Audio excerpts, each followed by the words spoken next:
हरे कृष्ण। ओम नमो भगवते वासुदेवाय। आषाढ़ मास के शुक्ल पक्ष में आने वाली देवशयनी एकादशी का विशेष महत्व होता है, जिसे हरिशयनी एकादशी भी कहा जाता है। यह एकादशी सभी एकादशी में सबसे विशेष मानी जाती है, क्योंकि यह वही खास समय होता है जब भगवान विष्णु क्षीर सागर में योग निद्रा में चले जाते हैं। इसके साथ ही चतुर्मास का आरंभ भी होता है, जो कि कार्तिक शुक्ल एकादशी तक चलता है। इसके दौरान कोई भी शुभ काम जैसे विवाह, गृह प्रवेश, मुंडन आदि कार्य नहीं किए जाते हैं। देवशयनी एकादशी के दिन श्रद्धा पूर्वक उपवास रखने से और धार्मिक पुण्य आदि के कार्य करने से भगवान विष्णु अत्यंत प्रसन्न होते हैं। इस दिन भगवान विष्णु की प्रतिमा को शयन कराया जाता है। आइए जानते हैं साल 2026 में देवशयनी एकादशी का व्रत किस दिन रखा जाएगा। क्या इस बार एकादशी का व्रत 2 दिन रहेगा? एकादशी तिथि और द्वादशी तिथि कब से कब तक रहेगी? इस दिन कौन कौन से शुभ योग बन रहे हैं? व्रत पारण का शुभ मुहूर्त कब का रहेगा? राहु काल का समय कब से कब तक रहेगा? इन सारे सवालों के जवाब आपको इस वीडियो में मिलेंगे, तो वीडियो को पूरा देखें। और अगर आपको यह वीडियो पसंद आए तो वीडियो को लाइक करें और चैनल को सब्सक्राइब जरूर करें। एकादशी के नियमों का पालन 3 दिन तक किया जाता है, यानी कि दशमी तिथि से लेकर द्वादशी तिथि तक आपको एकादशी के नियमों का पालन करना होगा। दशमी की रात से व्रती को सूर्यास्त होने के बाद अन्न ग्रहण नहीं करना चाहिए और ना ही लहसुन प्याज का सेवन करना चाहिए। दशमी की रात व्रत का संकल्प लें और एकादशी के दिन पूरे नियम से व्रत करना चाहिए। एकादशी के दिन विधि विधान से भगवान विष्णु, माँ लक्ष्मी और भगवान श्री कृष्ण का पूजन करें।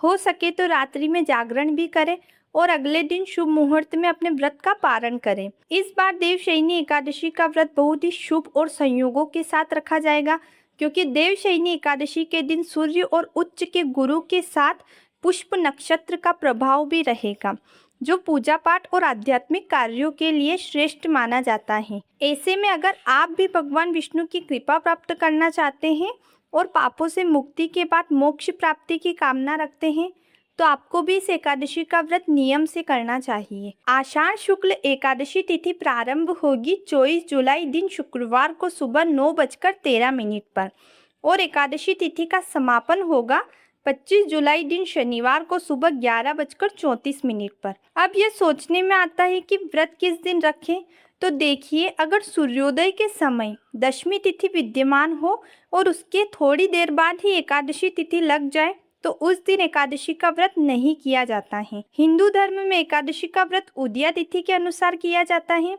और इस बार उदया तिथि के अनुसार एकादशी का व्रत 25 जुलाई दिन शनिवार को रहेगा, क्योंकि उस दिन सूर्योदय के समय एकादशी तिथि विद्यमान हो। तो ध्यान रखें, इस बार एकादशी का व्रत 25 जुलाई को ही रहेगा और दशमी तिथि के नियमों का पालन आपको 24 जुलाई दिन शुक्रवार को करना होगा। दशमी तिथि के दिन ही तुलसी के पत्ते भी तोड़कर रख ले, क्योंकि भगवान के भोग में तुलसी दल अवश्य रखना चाहिए। 25 जुलाई शनिवार को ब्रह्म मुहूर्त सुबह 4:22 से 5:10 तक रहेगा। सूर्योदय होगा सुबह 5:58 पर और सूर्यास्त होगा शाम 7:08 पर।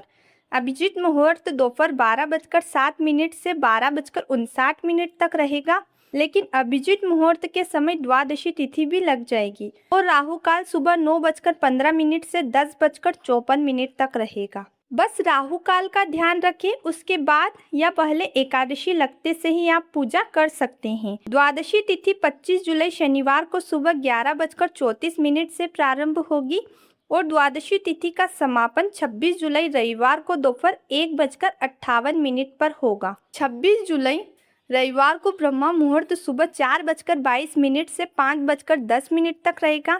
सूर्योदय होगा सुबह 5:58 पर और सूर्यास्त होगा शाम 7:07 पर।